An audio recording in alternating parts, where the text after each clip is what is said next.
Diğer maske yaptığım videonun yorumlarına baktığımda ülkede benim tahminimden çok daha fazla nanoteknoloji uzmanı varmış. Gerçekten bu durum beni çok mutlu etti. Tabi uzmanlarımızın YouTube videolarını tek tek dolaşıp altına bu maske hiçbir işe yaramaz diyecek kadar boş vakitleri olması birazcık şaşırtıcı. Neyse ki Sağlık Bakanlığı da ev yapımı maskeler hakkında konuştu. Açıkçası benim de oldukça içim rahatladı. Çünkü söylemiştim videomda, ben de çok güvenemiyordum. Ama o ücretsiz dağıtılan maskelerden çok da bir farklı olmadığını söylediler. Açıklama yaptıkları ve kendileri de maske yapımı gösterdikleri videoyu da bu videonun açıklamalar kısmında bulabilirsiniz. Herkese yeniden merhaba, ben Damla. Bugün sizlerle bir maske yapımı paylaşacağım. Daha önceden farklı bir şekilde maske yapmıştım. O videoya buradan ulaşabilirsiniz. Bugün sizlerle yanları pireli cerrahi tipte maske nasıl yapılır bunu paylaşacağım. Maskeyi yapmak için bize 3 tane temel malzeme gerekiyor. Bir tanesi kumaş. Bu kumaşın pamuklu olması çok önemli. Zaten Sağlık Bakanlığı'nın yaptığı açıklamaya göre de pamuklu kumaşlar tercih etmemiz gerekiyor evde maske yaparken.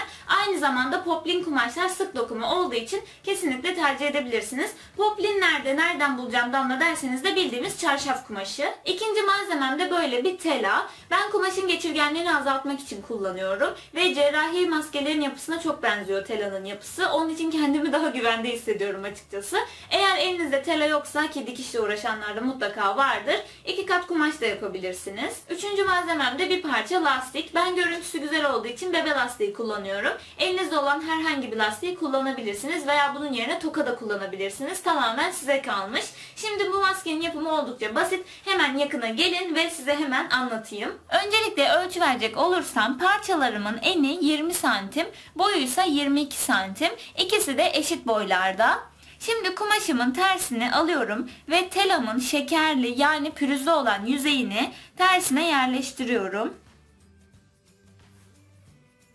Bunları güzelce buharsız ütüde ütüleyeceğim. Şimdi telamı güzelce ütüledim ve geldim. Bu şekilde artık bunlar tek parça halinde gibiler. Alt ve üst kenarlarını minicik içeriye doğru kıvırıp dikmem gerekiyor. Katladığım taraf uzun kenar, yani 22 santim olan kenar.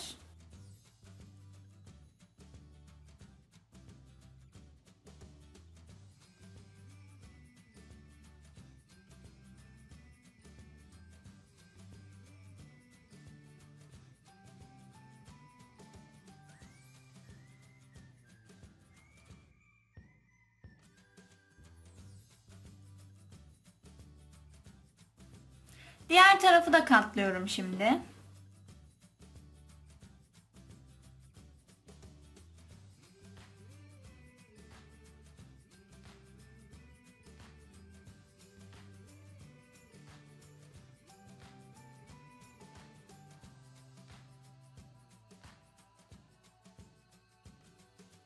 Alt ve üst kenarı iğneledim ve buralardan düz dikişle dikiyorum.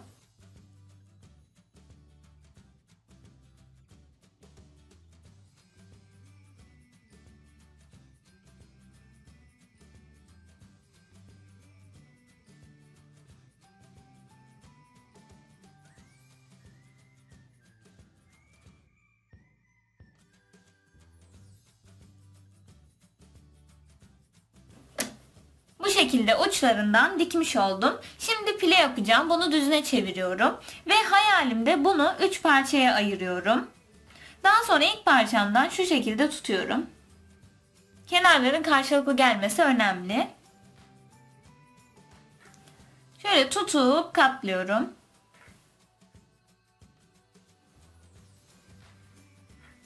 Şuradaki uzunluğun aynı olmasına dikkat ediyorum. Ve kenarından iğneliyorum.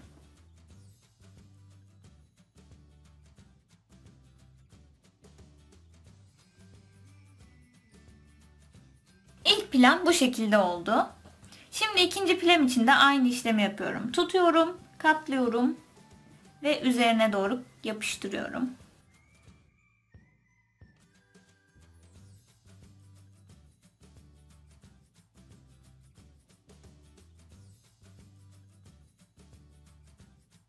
Bu şekilde. Üçüncü plemi de aynı şekilde yapıyorum.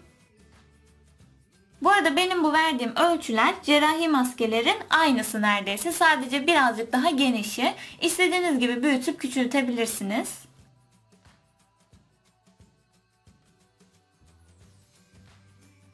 Ben 3 tane aynı yöne bakan pile yapmak istedim. Bunların genişlikleri, sayıları, yönleri tamamen sizin isteğinize kalmış bir şey. Şimdi pilelerimi de bastırmak için ütüleyeceğim. Dikişim kolay olsun diye ve hemen geleceğim. Şöyle güzelce ütüledim. Şimdi kenarlarına overlock çekeceğim. Eğer overlock makineniz yoksa zikzak dikişle yan tarafa sürfüle de yapabilirsiniz.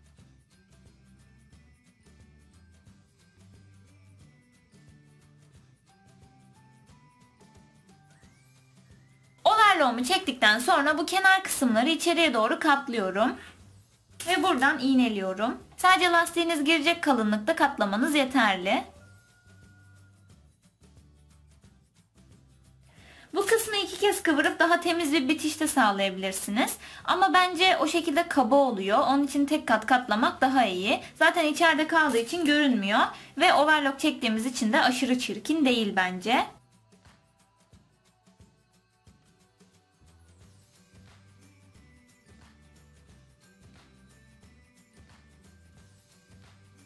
Şimdi bu iki kenardan düz dikişle dikiyorum.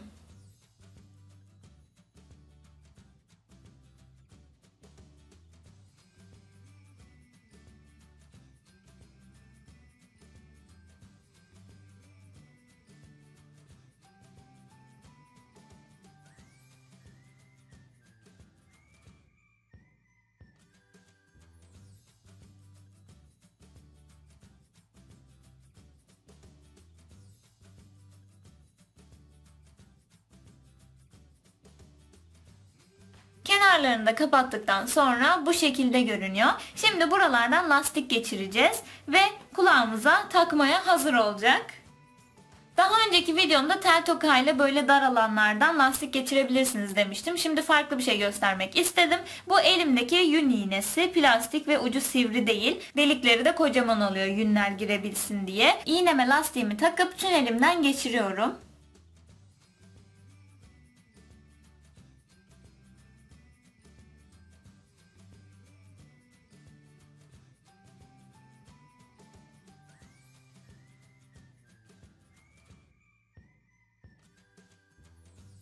Ben bu lastikleri kendi kulağıma göre acıtmayacak şekilde ayarladım ve kestim. Şimdi bunların uçlarını dikiyorum. Daha önceki videomda düğüm atmıştım. Aslında hiçbir problem yaşamadım ama bu sefer de dikerek göstermek istedim.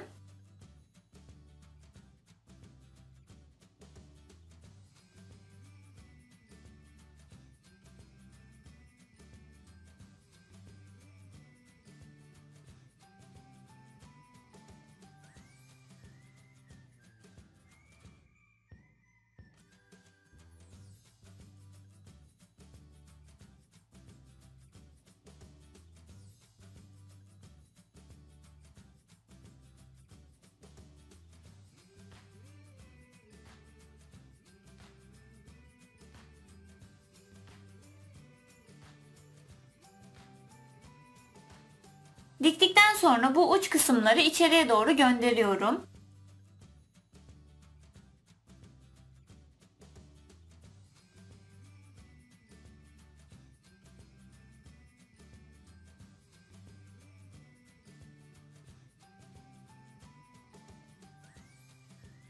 Böylece dışarıdan temiz bir görüntü oluşturacağım.